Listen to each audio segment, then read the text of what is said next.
I had a very busy next week, studying at the university and doing a lot of things at home. I had been thinking about my cemetery all week. I wanted to visit it, but I hadn't been able to yet. When I finally got my current affairs sorted out, I was able to come to the cemetery. As I approached Wendy's grave, I felt uneasy. Wendy, what happened? There's a problem in our cemetery. While you were gone, we got a new dead man. He says he owns the place now. He's a black sorcerer.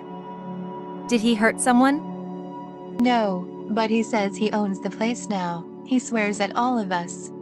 He himself is scary, and the visitors who go to the sorcerer are scary too. What kind of visitors does he have? They are scary. They carry black candles and raw meat to the grave, also a lot of alcohol. They walk around here and spit on our graves. They don't respect anyone here. Wendy, you need to calm down. I'll take care of this. What's the rookie's name? His name is Harry Butler. I walked toward the fresh graves and quickly found Harry Butler's grave.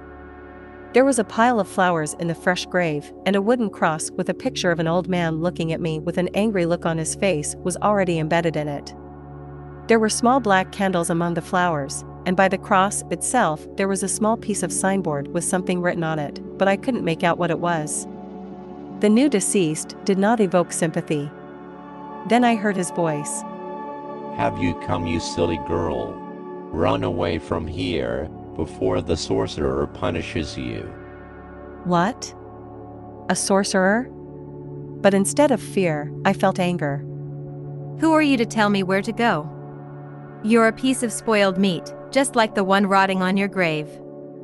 Now I'll quickly change your mind about me.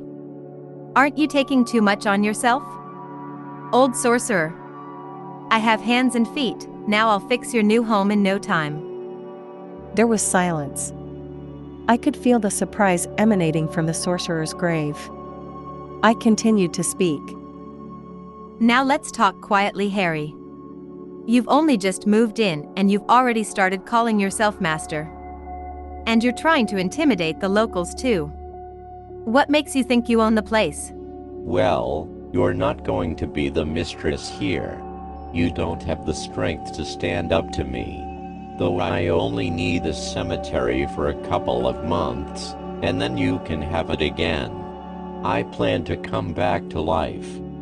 All you can plan now is to lie quietly and not make me angry. Also, I advise you not to frighten the inhabitants of this cemetery. Remember, I too have arms and legs, only right now they don't belong to me. If I need to, I'll get you anyway. I wanted to answer the sorcerer sharply, but suddenly I saw a large stray dog. He looked at me and ran down the path a few yards into the cemetery. Then the dog stopped and looked at me expressively again. It was like this dog was calling me after him. My inner voice told me that I had to follow this dog. It soon became clear where the dog was leading me. As we approached Arthur's grave, I heard him crying. What's wrong, baby? They want to feed me bad food. This scary new old man yells at me and swears at me. He wants me to walk down the road again. I saw a black candle and a piece of raw meat on Arthur's grave. I put on my gloves and threw the candle into the trash bag, replacing it with the candy bar I'd made beforehand. I felt hatred for the sorcerer. How dare he hurt a child? I saw a black candle and a piece of raw meat on Arthur's grave. I put on my gloves and threw the candle into the trash bag, replacing it with the candy bar I'd made beforehand. I felt hatred for the sorcerer. How dare he hurt a child? Babe, try the new chocolate. It's got nuts in it, you must like it. They won't hurt you anymore, I'll take care of it. They took my fire truck. Bastards. They took a toy from a poor child. I looked around and found the toy in the bushes near the grave. Of course, how would a tough guy like you use an urn? I took the toy out, wiped the dirt off, and put it on the grave. Thank you, Lizzie. Tell me, who came to see you? The dead old man came to me and told me that I had to go again a couple of times to wherever he indicated. I told him I wasn't going to do it. I used to have to go because my mother asked me to. She fed me blood before. The old man started scolding me a lot, started calling me a puppy, said I was going to be fed bones from now on. And then 2 scary men came and brought his meat, and they took my car away. I won't let all those scary people hurt you. Does your mother know what this old man is making you do? Yes, she swore at the old man a lot, but he told her to shut up and left. Mom cried after that. I would like a mother to protect her son from that vile sorcerer. But I can protect Arthur myself. I was about to leave when I heard a man's voice. Lizzie, get this meat out of here. It doesn't need to be here, or my friend might eat it and get poisoned. It was the 4th dead voice I'd heard here. I realized that the voice belonged to the elder. Carl, is that you? Yes, Lizzie. Did you bring me here? Not really me, more like my friend. He listens to me and helps me. He's a good dog. I wanted to thank you for the cleanliness you put on my grave. I feel much better now. I want to warn you to be more careful. Those scary people can hurt you. I won't let myself be hurt, I'm strong too. I threw the meat into the garbage bag and headed for the sorcerer's grave. I was out of my mind with anger. I could still hear Arthur's baby cries in my ears. I'll show them who's boss. When I got to the sorcerer's grave, I went through the flowers that lay there. I threw all the candles and meat into the garbage bag and everything that seemed suspicious to me. There were matches, some strange notes, and bits of ribbon. Soon the sorcerer spoke. What are you doing? You have nothing to eat and you've come to take my meat? You have no funny jokes, you bloody sorcerer. Put the candles back in. I'm going to lay you down so hard that not only will you stop conjuring, you won't be able to talk. If you ever try to hurt a child again, I will come and personally dig you out of your grave and throw your body into the landfill. Remember, this land chose me, I'm the mistress of it. I won't let you do your infernal rituals here. You will regret it. You will wash away your bloody tears. A witch's blood is the sweetest, did you know that? Go to hell. I decided to take all these ritual things from the sorcerer's grave to the temple, which was not far from the cemetery. Next to the temple, there was a small store that sold church paraphernalia. On entering the store, I saw an elderly, smiling woman. Hello, can I help you? You look worried. Yes, I need something that protects me from black magic. The saleswoman immediately became serious in the face. She went into the back room and immediately returned, carrying in her hand an object wrapped in a towel. It turned out to be an image of the Mother of God. The sales clerk told me that the image would help me. I thanked the woman and quickly went back to the cemetery. At the entrance, I saw a guard holding the keys. I looked at my watch and saw that it was 15 minutes before the cemetery closed. I didn't have much time left. I quickly ran to the sorcerer's grave and saw a young guy there, dressed all in black. A locket of some kind was hanging around his neck. I heard the sorcerer's voice shouting to the boy to take the icon away from me immediately. But I realized that the guy couldn't hear the voices of the dead. I calmed down. Since this guy can't hear the sorcerer, I'll turn our conversation the way I want. The guy doesn't know what the icon in my hands is, it was wrapped in a towel. I decided to talk. The cemetery is about to close, you may not get out in time. I'll make it, don't worry. Will you keep me company? I'm sorry, but I can't. It's just that I have other things to do here. What business can you have on my great-grandfather's grave? It's personal. I need to talk to Harry. The sorcerer kept yelling at his great-grandson to take the icon away from me, but it was no use. Meanwhile, I noticed that the cemetery guards were approaching us along the path. Time was running out, so I had to force the issue. I went up to the lad and told him to get out of here, or it would be worse. The guy smirked. Well, I warned him. I started calling the guards for help, yelling that the guy was going to kill me. The guards were right next to us. One of them looked sternly at the guy and asked me, What happened to you? I came to say goodbye to my grandfather, and this guy grabbed my hand and told me to follow him. I was really scared. The guard saw the medallion on the guy's chest. So you're a goddamn Satanist. We're sick of you guys coming around here and messing up graves. The guy didn't even have time to say anything in his defense before the guards grabbed him and forced him to the exit. I won a few minutes. I placed the icon on the sorcerer's grave and wished him good night, spitting on his grave at the same time. The sorcerer's voice continued to threaten me. I headed for the exit of the cemetery. A familiar guard stood at the gate of the cemetery and smoked. Another interesting thought occurred to me. I said to the guard, Thank you very much, you have helped me a lot. I was really scared of that guy. The guard smiled. He was pleased by my words. No problem, miss. It wasn't hard. I want to ask you one favor. If you ever see this guy or anyone like him again, will you please chase them away? For some reason they all think my grandfather was a sorcerer, when in fact my grandfather was a religious man. I even brought an icon to his grave. I handed the guard $200, and he took the money and confirmed his willingness to help me. Don't worry, miss. I'll chase them away when I see them, and tell the other boys to do the same. We suffer from those damn sectarians ourselves. They come and spoil graves and paint monuments, and we get fines for it. You don't have to worry, we'll look after your grandfather. I hurried home. I needed to get in touch with Anna right away, my problems were becoming serious. I clutched the pendant to myself before I went to sleep, my thoughts turning to Anna, but the pendant wasn't warm this time. Finally, I fell asleep.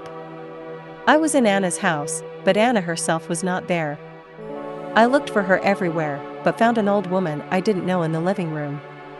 She looked at me with displeasure. Why are you running and shouting?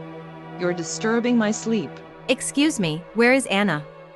She's not here today. I'm in her place. I stared at this woman and didn't recognize her. She didn't look like my grandmother Jane, the one who hadn't accepted her gift. I had seen a picture of Jane. Then who was she? Excuse me, but may I ask your name? My name is Lydia, I'm Anna's mother. But who you are, I can't understand. I have a feeling that you are from our family. I'm Lizzie, I'm Anna's great-granddaughter. Now I understand. So you're here to see Anna. Talk to me. Still, I'd like to know where Anna is. She died. Only tonight she moved in with me. Or rather, she is still on her way. How? I wept. I couldn't believe that my beloved Anna was gone. My heart clenched. Lydia got up from her chair and came over to me. There's no need to cry. Anna's time has come, she has already lived long enough. Anna herself complained that she was very tired and wanted to leave. The only thing that kept her here was the desire to pass on her knowledge to someone who would accept her gift. You don't have to worry, you will be able to see each other in a month. She just needs time to get used to her new life there. I was surprised. I didn't understand how we could see Anna if she was dead. But I immediately realized that Lydia had been dead for a long time, too, and yet I could see her safely now. I was relieved by my hunch. But still, I needed help right now. I was responsible for 200 troubled souls, and it would be terrible if I didn't do my job. Lydia looked at me carefully. Tell me, what happened to you? Some serious problems started in my cemetery. Lydia, do you understand magic? I taught magic to Anna. At first she didn't want to learn. Anna wanted to live the ordinary life of a teenager, but I forced her to learn. Then Anna even began to like it. Eventually Anna became a strong and wise witch. I think we can handle your problems too. I told Lydia everything, from the first day at my cemetery to tonight, when I placed an icon of the Mother of God on the sorcerer's grave. To my surprise, Lydia looked at me with respect. Well done, Lizzie, you got the icon right. What did you do with the meat and the candles? I threw it in the trash can. Next time you'd better burn it, but you can also throw it in the river. But only in the river, the water there is flowing, so you do not need to throw it into the lake. Lydia thought about it. I felt better now that I was sure that my problem could be solved. Lydia and Anna would help me solve it. Your problems are serious enough. You're very young, and you've already got such a difficult place as your cemetery. But it's a very good place. A lot of people connected with magic lie there. It's a pity Anna's not with us now, but we can gather more helpers. That sorcerer won't spoil everyone's peace. I feel sorry for Arthur. He had a short life. His own mother used him in her dark rites, and now this sorcerer is tormenting him. You should have heard how excited Arthur was about the chocolate and the toy. It wasn't the other tenants' fault either. I can't even imagine what else this sorcerer is up to. Who else is he going to involve in his rituals? Yes, such people can only crap all around them. Without that, they can't settle down. Lydia, you told me that there are people in my cemetery who are connected with magic. Who are they? Didn't you figure it out yourself? The elder of your cemetery, Carl Mitchell. I never would have guessed that. How do you think he could send the dog after you? It's not an easy task. So Carl Mitchell is a magician, but a good magician. A dog does not make friends with just anyone. If that dog does his work of his own free will and without coercion, then he respects his master, feels a good soul in him. A sorcerer also can attract animals to his work, but he will do it under compulsion, from what animals will perish or at the first opportunity will try to run away from such a master. What should I do? It's going to be a lot of work. You need to tie the sorcerer to the grave, at least temporarily. You also need to establish relations with all the wizards in your cemetery. Carl Mitchell will help you anyway. But Lillian might be a problem. Do I have to make contact with Lillian? She abused her child, killed 2 young witches. Am I supposed to be friends with her now? All means are good in war. She can be of great help to you. All the more reasons for her to protect her son. She's dead now, and the dead look at many things differently, believe me. When people die, they change. Lydia began to explain to me what I had to do in order to tie the sorcerer to the grave, and Carl and Lillian helped me. Now you can take the job, you know what you have to do. You have a strong opponent, who still has support among the living. You'll only get help from the other side of the world. What if I asked my father for more help? He's from our lineage, he must have abilities. I don't think he has the gift. His mother refused to work, so nature didn't give your father the ability to do magic. Now you must go, I have a lot to do today. I have to help Anna get to the place. When you get in trouble, call me right away. And when you come to Anna's funeral, don't forget to take in her chest a ring in the shape of a tree with a stone and a wooden figure tied with string. Keep the ring, and put the figurine in Anna's coffin. See you later, Lizzie. When I woke up, the room was still dark. I felt sad that Anna was dead. I had known her very little, but I had grown to love her. I couldn't believe that I would never be able to hold Anna again, that she wouldn't feed me her delicious blueberry pie. In the morning, my father came into my room to tell me the news about Anna. Seeing what I was crying, Dad guessed that I already knew about it. We buried Anna and came home 4 days later. I was anxious, I didn't know what was going on in my cemetery. When I got home, I immediately showered and went straight to the cemetery, but no sooner had I stepped outside the cemetery gates than I heard Wendy's voice. Lizzie, you came. We were all waiting for you. Wendy, tell me right away, did the sorcerer have time to do anything to Arthur? The child is fine, though the sorcerer's boys have brought raw meat to his grave again. And Wild is afraid to touch him. Who is Wild? That's the name of the dog that helps the elder. The day after you quieted the sorcerer, his boys showed up again. They threw away the icon and put their black candles on the grave. Elder Carl came and started to hinder them. He blew out all the candles, but then the sorcerer came out himself. He chased Carl away, but Wild brought a guard with him. He called more guys, and they chased the sorcerer's guys away. And the guard put the icon back on the grave, even tied it up somehow. But when he went back, he hurt his leg on some iron that appeared from some unknown place. The guard was very angry, saying that if he ever saw these guys again, he would break their legs. Wild is still guarding the sorcerer's grave, although the sorcerer tries to frighten him, but Wild is a brave dog. The old man is saving his strength, and Arthur is crying. He complains that his toy has been taken away from him again, and there is a new nasty thing lying around that smells bad. It was one of the sorcerer's boys who snuck into the cemetery at night and planted this stuff on the child. What about Lillian? She can't help. She can't talk or walk. Thanks, Wendy. I'll go get ready and be right back. After a while, I went back to the cemetery with my bag and carnations. Now I could walk through all my graves. First I went to Wendy's grave and laid carnations for her. The next grave on my way was that of the sorcerer. The wreaths on his grave were tattered, and an icon was taped to the base of the monument. Not far from the grave sat Dog. Oh, you're my helper. I've always loved dogs. I took a big jar of dog food out of the bag. Come here, I brought you some food. You're a real hero. I put the food on a pink plate. The dog was incredulous at first, but then he came to the plate and began to eat in a hurry. I heard the sorcerer's disgruntled voice behind me. Don't feed your dog here. Hi, Sorcerer. I have a proposition for you. What other suggestion? As you can see, you are not welcome here. And I will not rest until I am sure that you will not harm the local residents. That's why I'm offering you another place to do your dark business. And how am I going to find another place? Are you suggesting that I lie in another land? I know you could leave here, but you don't want to.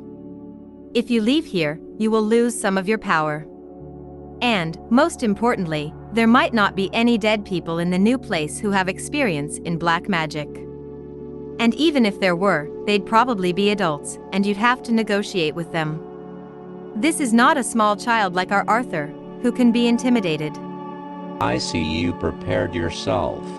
Yes, I need this child, and not only that, there are many strong dead people here, but a walking child is rare. It's too much trouble to make a new walker, and it's too expensive to negotiate with a ready one.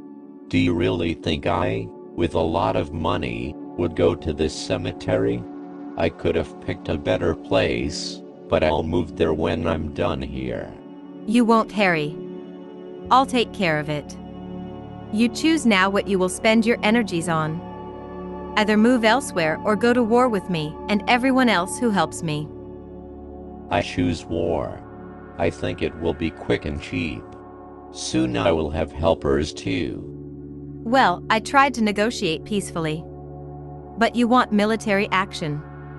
Okay. Harry, have you heard that young people are always angry and violent because they have little experience and a lot of power? I begin. I took large nails and a hammer out of my bag. I crossed the icon 3 times with each of the nails, and then I drove the nails into each corner of the grave in turn. After the first strike, I heard the sorcerer screaming in pain. Harry, now you know I'm serious. I wasn't joking with you. You're going to regret this. The next move is mine. The war is just beginning.